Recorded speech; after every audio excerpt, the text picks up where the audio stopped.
Сайн мэцэн үзэгчтэй Хятадын 7 өнөخت төрөлгийн ээлжид дугаар хүрэхэд бэлэн болсон байна. Анхаарлаа хандуулна.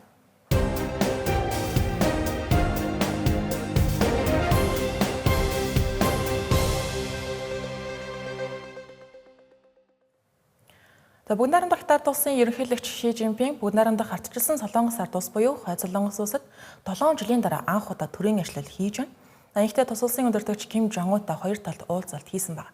Энэхүү айлчлал нь 2019 оноос хойших түүний Хойд Солонгост хийж байгаа анхны айлчлал гэдгээс гадна 2026 он гарснаас хойших анхны гадаад улсад хийж байгаа айлчлал юм.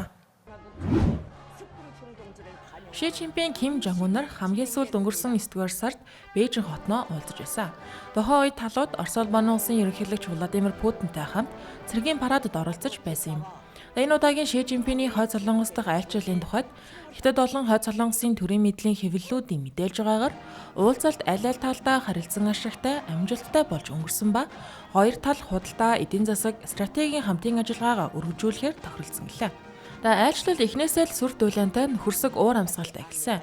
Ши Жинпинг болон түүний гэргий Пэнг Юан нарыг даваа гарагт Пиняны олон улсын нисэх буудалд Ким Жон Ун болон түүний эхнэр Ри Сольжо нар биечлэн ухтан авсан байгаа юм.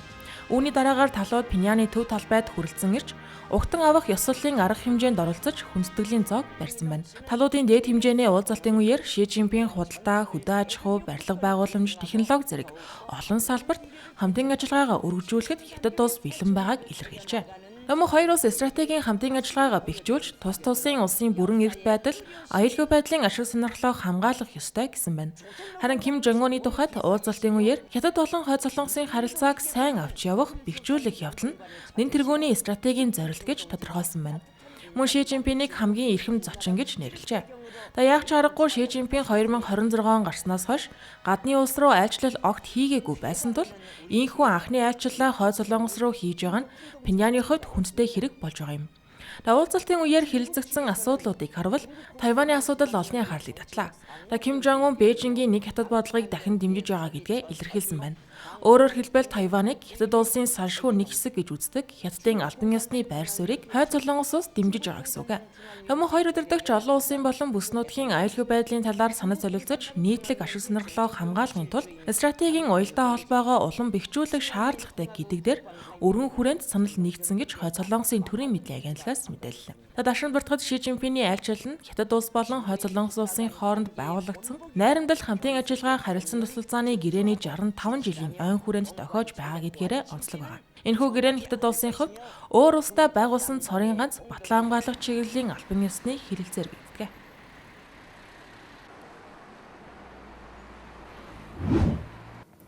Хятад улсын дарга Ши Жинпинг Хойд Солонгос улсын өдөртөгч Ким Жон Унтай хийсэн уулзалтын үеэр Хятад болон Өмнөд Солонгос улсын уламжлалт найрамдалт харилцааг өндөрт үнэлэх байр суурь өөрчлөгдөхгүй гэдгийг онцолсон. Шинжээчдийн үзэж байгаагаар энэ нь хоёр орны уламжлалт холбоотны харилцаа хിവэрэ байгааг дахин нотолсон хэрэг гэгдэж байна. Хятадын коммунист намын Төв хорооны ерөнхий нарийн бичгийн дарга Ши Жинпингийн онцлон тэмдэглэснээр Хятад Солонгосын уламжлалт найрамдал нь хоёр талын үнэт өв юм. Энэхүү тууштай амлалтын гол мөн чанар нь доктортой байдал, итгэлцэлд оршиж байна. Эдгээр амлалт нь зүүн Хойд Азийг шинэхүүдэн дайны нөхцөл байдал руу гулсан орохоос эсвэл бүлэглүүдийн сөргөлдөөнд автахаас сэргийлэхэд тусалж байгаа юм. Ингэснээр бүс нутгийн урт хугацааны инх тайван доктортой байдлын бат бөх суурь найдвартай баталгааг бүрдүүлж байна. Өнгөрсөн хугацааг эргээ харахад ерөнхий нарийн бичгийн дарга Ши Жинпинг 2018 онд хоёр улсын харилцааны талаар 3 амлалтыг 2019 онд 3 баттай дэмжилгийг дэвшүүлж байсан. Шинээр санал болгосон 3 амлалтыг өмнөх санаачилгаудын үргэлжлэл төдийгүй хөгжүүлсэн хэлбэр гэж үзэж болно. Тэдгээр нь үзэл санааны хувьд нэгэн чиг шугамтай бөгөөд залгамж холбоотой. Үүний зэрэгцээ хоёр улсын харилцааны цаашдын хөгжлийн чиглэлийг тодорхойлж байгаамаа.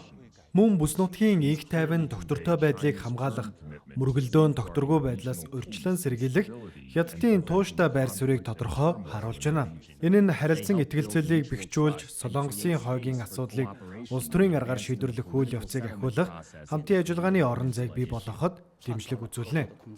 Ерөнхийлөгч Ши Жинпинг хүн төрөлхтний хамтын цогц нийгэмлэг байгуулах олон улсын хэмжээний дөрвөн томоохон санаачлагыг хоёр улсын стратегийн хамтын ажиллагаанд тусгаад байна. Та үнийг хэрхэн харж байна вэ? Хоёр улсын харилцаа шин шатанд гарч, чанарын хувьд ахиж байгааг харуулж байна. Коммунист намуудын удирддаг социалист орнуудын хувьд Хятад болон Хойд Солонгос улс нь нийтлэг үзэл санаа, үнэт зүйл, хөгжлийн зорилтуудтай. Энэ нь бүс нутгийн болон дэлхийн засаглалын хүрээнд хамтын ажиллагааны өрмөц загварыг хөгжүүлэх бат бөх үндэс суурь болж өгч байна. Мөн хоёр улсын харилцааны шинэ хөгжил нь уламжлалт цэргийн эвслийн логикоос давж гарсан бөгөөд олон улсын харилцааны шинэ загварыг илэрхийлж байна. Өөрөөр хэлбэл хоёр улсын харилцааны гол зорилго нь бусдын эсрэг сүргэлдээн үүсгэх бус харин хамтын хөгжил, хамтын бүтээн байгуулалтыг дэмжихэд оршиж байгаамаа. Үүнээс гадна бүгд найрамдах Хятад ард улс, бүгд найрамдах ардчилсан Солонгос ард улсын харилцааг цаашид хөгжүүлэх нь нэгдсэн үндэсний байгууллагад төвлөрсөн олон улсын тогтолцоог хамгаалах, дэлхийн 2 дугаар дайны дараах олон улсын дэг журмыг хадгалах, мөн тэгш эрэхтэй эмх цэгцтэй олон туйлд дэлхийн ертөнцийг хөгжүүлэхэд хувь нэмэр оруулна. Ашийн чемпионы Хойд Солонгос дахь айлчлалтай зэрэгцээд Хятад улсын дэд дарга Ханжин Беларусь улсад айлчилсан байна. Тэрээр айлчлалынхаа үеэр Хятад улс Беларусь улстай урт хугацааны стратегийн түншлэлээ улам бэхжүүлэх сонирхолтой байгааг илэрхийлсэн байна. Мөн талууд шинээр гарч ирж байгаа технологи, инновацийн чиглэлээр хамтран ажиллах боломжуудыг судлахаар тохиролцууллаа. Хятад улсын дэд дарга Ханжин Беларусь улсын засгийн газрын урилгаар бям гарагаас даваа гараг хүртэл тус улсад айлчилж, хоёр орны хөгжлийн стратегийг илүү нягт уялдуулах, шинэ салбаруудад хамтын ажиллагааг өргөжүүлэхэд бэлэн байгаагаа илэрхийллээ. Айлчлалын үеэр Ханжин Беларусь улсын ерөнхийлөгч Александр Лукашенко, ерөнхий сайд Александр Турчин болон тэргүүн шадар сайд Николай Снопков нартай тус уулзсан байна. Тэрээр ерөнхийлөгч Лукашенкотой уулзах үеэр хоёр улс нэг нэгэндээ харилцан дэмжлэг уламжлалт ёсоо хадгалах хэрэгтэй хэмээн онцолжээ. Харин Лукашенко Беларусь улс Хятад улсын бүх цаг үеийн хамгийн бат бөх стратегийн түнш хിവэрэ байгааг онцолж, улс төрийн харилцан ихтгэлцэл болон бодит хамтын ажиллагааг гүнзгийрүүлэх хүсэлтэй байгаа гэдгийг илэрхийллээ. Беларусь улсын ерөнхий сайд Александр Турчинтай хийсэн уулзалтын үеэр хоёр улс бүс ба зам санаачлагын хүрээнд өндөр чанартай хамтын ажиллагааг гол чиглэл болгон ажиллаж, хамтын ажиллагааны шинэ боломжуудыг нээх ёстой гэдэг дээр санал нийтлээ. Энэ жил Хятад улсын 15 дугаар 5 жилийн төлөвлөгөөний эхлэл жил болж байгаа. Уг төлөвлөгөөнд Хятад улс Беларусь улстай хөгжлийн стратеги илүү нягт уялдуулж, тогтвортой, уян хатан, өндөр түвшний харилцан ашигтай хөгжлийн шинэ орон зайг бий болгохыг зорж байгаа гэв. Айлчлалын хүрээнд Ханжин болон Николай Снопков нар Хятад Беларусын аж үйлдвэр хөрөнгө оруулалтын хамтын ажиллагааны форум болон бүгдэд зориулсан том зах зээл Хятад руу экспортлох гэх нэртэй Беларусын тусгай арга хэмжээний нээлтэнд оролцсон байна. Форумд хоёр улсын төрийн байгууллага болон бизнесийн салбарын нийт 1000 орчим төлөөлөгч оролцож, бизнесийн хэрэлцээ хийж, хамтын ажиллагааны олон санамж бичиг гэрээнд гар үсгэжээ. Мөн айлчлалын үеэр Ханжин Минск хот дахь ялалтын хөшөөнд цэцэг өргөж, Беларусын хөдөө аж ахуйн үзэсгэлэнтэй танилцсан байна. Хятад улсын зүүн хэсэгт оршдог Хятад улсын Даньху мужийн Хуаншан хотыг Хятад улсад ажиллаж яваа манай сэтгүүлч Цэндмаа энэ удаа онцолж байна. Хот газар руу тэмүүлэх болсон залуусын цуваг Хуаншан хот хэрхэн эргүүлж байгаа нууц жорыг байгалийн өрмөц тогтоц, түүх соёлтой, дижитал инновацийг хостуулан хөгжүүлж яваа хотын жишээнээс харж болохоор байна. Говьсөнбөр аймагтай газар нутгийн хэмжээгээр дүүж очих хуйц Хуаншан хот нь Хятад улсын хамгийн том ногоон хот юм. Нийт газар нутгийн 80 гаруй хувийг ой мод эзэлдэг. Энэ байгалийн онцлогоо ашиглан жил бүр сая жуулчдыг татдаг байна. Иймдээч жуулчдад зориулсан нүсгэр бүтээн байгуулалтыг аль хэдийн хийжээ. Энэ хотын хамгийн том бахархал бол хотын нэрээр нэрлэгдсэн Хуаншан буюу шар уул юм. ЮНЕСКОгийн дэлхийн байгаль соёлын өв бүртгэгдсэн энэхүү уул нь Хятадын аялал жуулчлалын нэрийн хуудас гэгддэг байна. Далайн түвшнээс дээш 1600 гаруй метр өндөрт байдаг энэ ууланд хад чулуун дээр ургасан 100 жилийн настай нарс моднууд нь жилдээ сая жуулчдыг татдаг байна.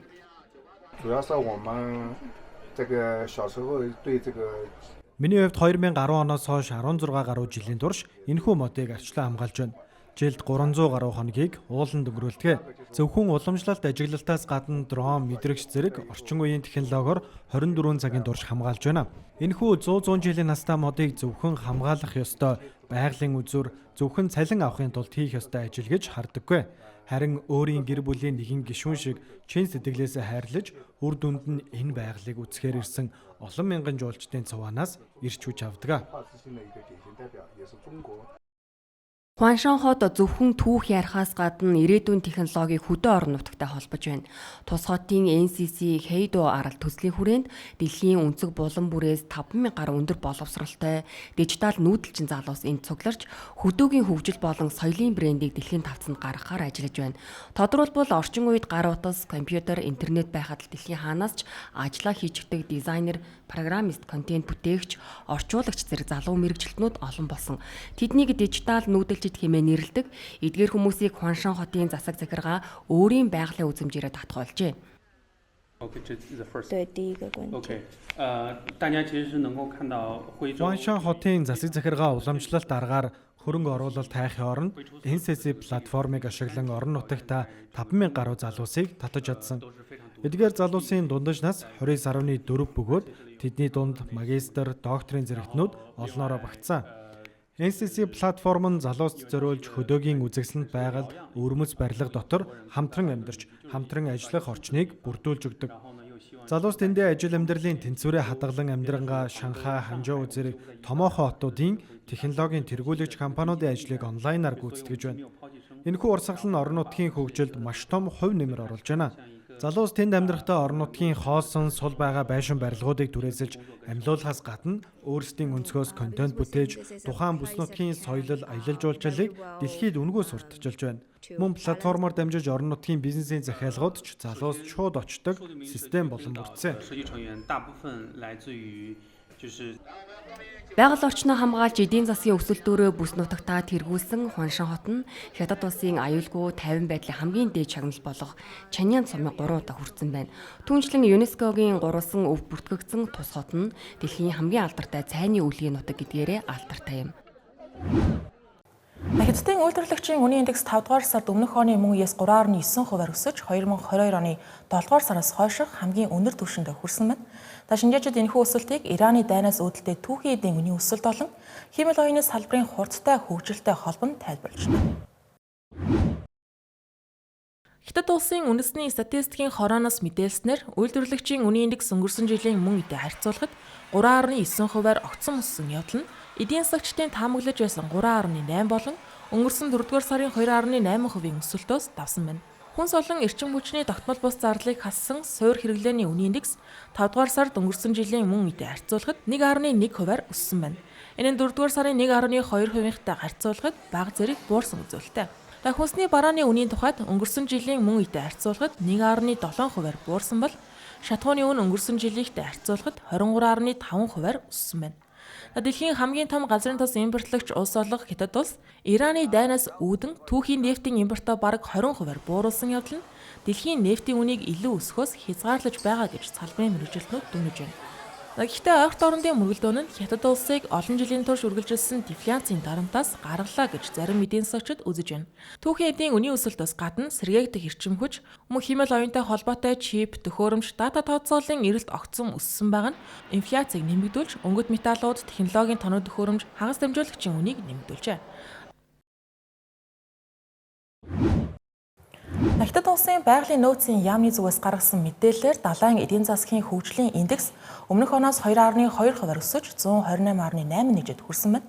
Энэхүү үзүүлэлт нь далайтай холбоотой үйлдвэрлэл, үйлчилгээ, тээвэр, эрчим хүч зэрэг салбаруудын нийт хөгжлийг хэмждэг гол индекс юм а.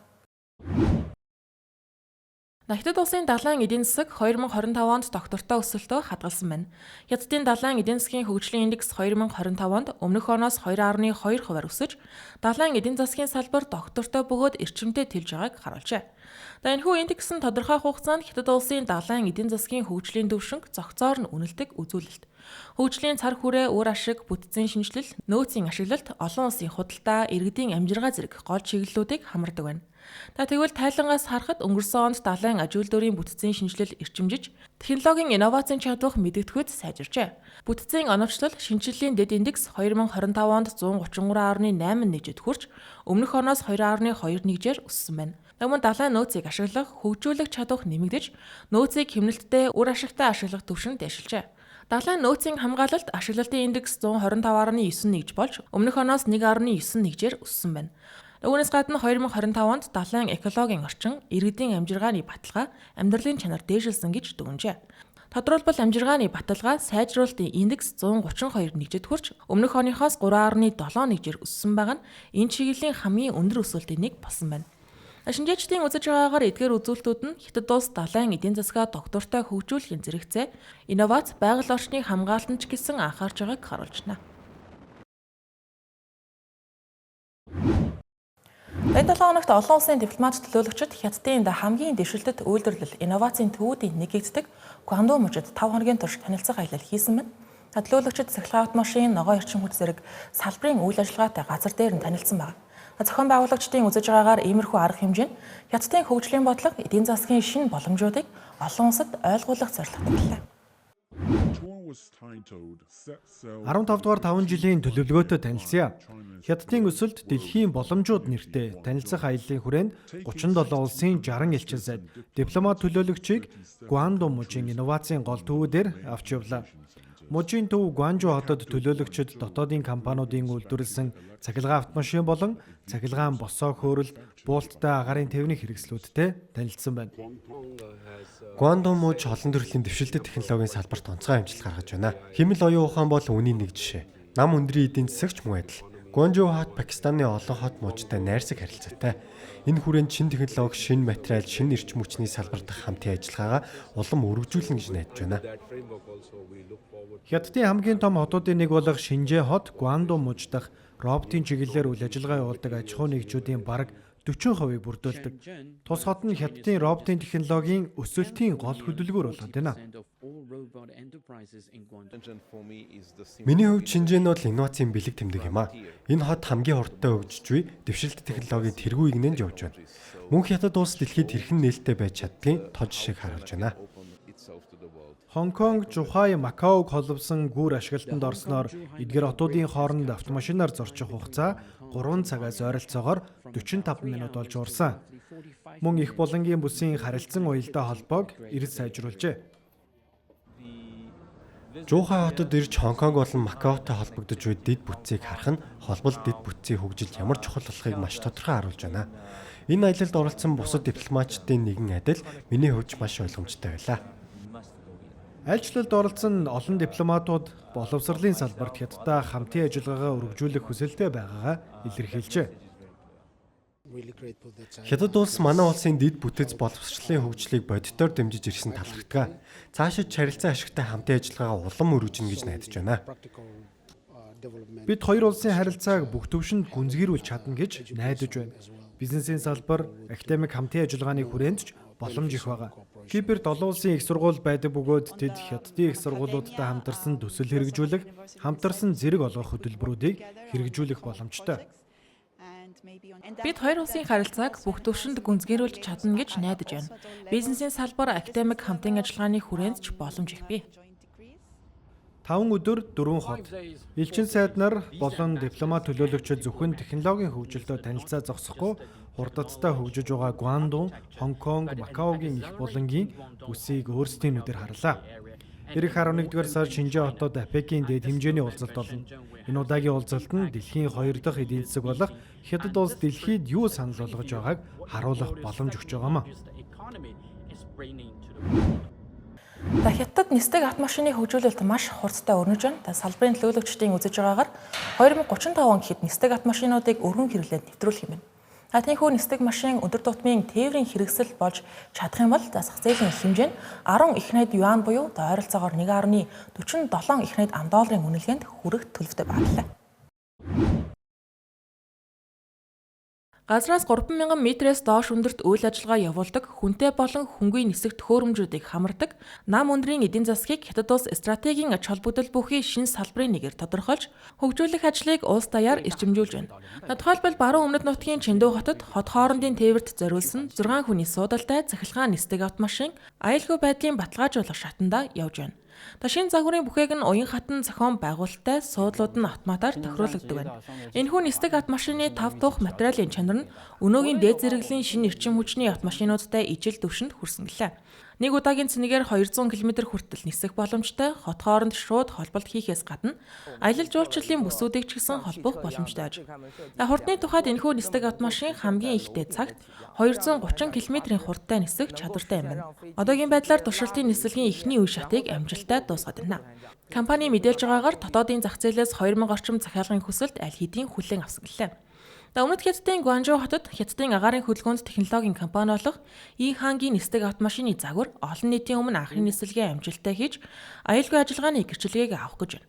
Уг компани загвар нь 950 кг жинтэй, 8 м урттай, хот хооронд далай дээгүүр болон уулын бүсүүдэд дунд болон холын зайд нисэх зориултайж. Нөмөн яг автомашин шиг хажуу тийшээгээ онгоодог хаалгатай 2 хүний суудалтай, барилгын дээрээс шууд хөөрч буух боломжтой аж. Хятадд нисдэг автомашинууд яаралтай эмнэлгийн тусламж, тусгай зориултын гал унтраах ажиллагаа, өндөр үнэтэй шууд тээврийн үйлчилгээнд голчлон ашиглагдаж байгаа юм ба. Ажил эрх тусам технологи нь боловсронгүй болж, үйлдвэрлэлийн зардал буурснаар энэ төрлийн тээврийн хэрэгсэл олон нийтийн хэрэглээнд нэвтрэх боломжтой гэж салбарынхан үзэж байна.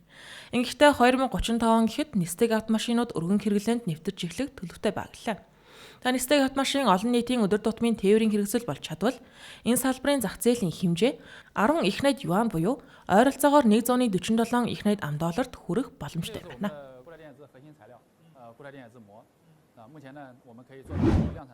Хятад улсын улс төр нийгэм эдийн засаг технологийн салбарт болж байгаа онцлог мэдээлэлээс томилон хүргэлээ анхаарал хандуулсан баярлалаа.